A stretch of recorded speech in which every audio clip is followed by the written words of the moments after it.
আসসালামু আলাইকুম। আমি যে জায়গাতে দাঁড়িয়ে আছি এই জায়গাটা হলো ফেনী পরশুরামের মাঝ বরাবর নতুন মুন্সিরহাটের পরে যে নতুন মুন্সিরহাট হয়েছে ওই রাস্তাটা এখন পরশুরাম ফেনী মাঝামাঝি একটা রাস্তা। এখানে পরশুরাম ফুলগাজীতে পানি উঠছে, আমাদের ফেনী সদরে উঠে নাই, তবে যানবাহন চলাচল বন্ধ।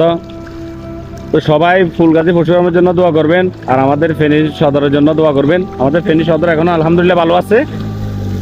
তো যারা ফুলগাজী পরশুরাম আছেন তারা অবশ্যই নিরাপদ স্থানে চলে যান, যেখানে আশ্রয় কেন্দ্র আছে। আর ফুলগাজী পরশুরামের পাশে দাঁড়ানোর জন্য সবাইকে আহ্বান জানাইতেছি। তো আমার ভিডিওটা যারা যারা দেখতেছেন সবাই শেয়ার করে দিয়েন। এনটিভি সাংবাদিক ভাই আছি আমরা আছি, আপনারা কোনো টেনশন করিয়েন না।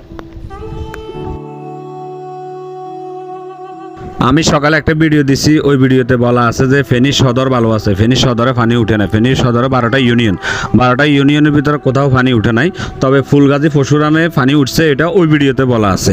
এরপরে কিছু মানুষ এখানে কমেন্ট করতেছে আপনি পাগল, আপনি ঘরে বেশি ভিডিও বানান, আপনি ফুলগাজী পরশুরাম যান, ওখানে অবস্থা দেখেন। ভাই আমরা সব খবর রাখি, আমরা যাই না যে তা না, আমরা গেছি, আমি সকালে ছুটে গেছি সাথে সাথে শোনার পরে। আমি কালকে রাত থেকে ওখানে আপডেটটা জানার জন্য চেষ্টা করতেছি, সবার সাথে যোগাযোগ করতেছি।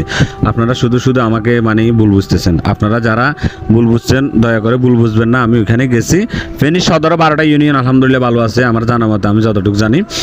আর ফুলগাজী পরশুরামের মানুষ কষ্ট করতেছে, মানুষ আশ্রয়কেন্দ্রে যাইতেছে। তবে বৃষ্টি যদি এভাবে লাগাতার থাকে তাহলে বন্যার আশঙ্কা থাকতে পারে। ভারতের পানি আসার কারণে ফুলগাজী পরশুরামের মানুষ কষ্ট করতেছে। বৃষ্টি যদি বন্ধ হয়ে যায় আলহামদুলিল্লাহ পানিগুলো অতি দ্রুত চলে যাবে। আপনারা সবাই ফুলগাজী পরশুরাম মানুষের জন্য দোয়া করবেন এবং পাশাপাশি আমাদের ফেনী সদরের জন্য দোয়া করবেন।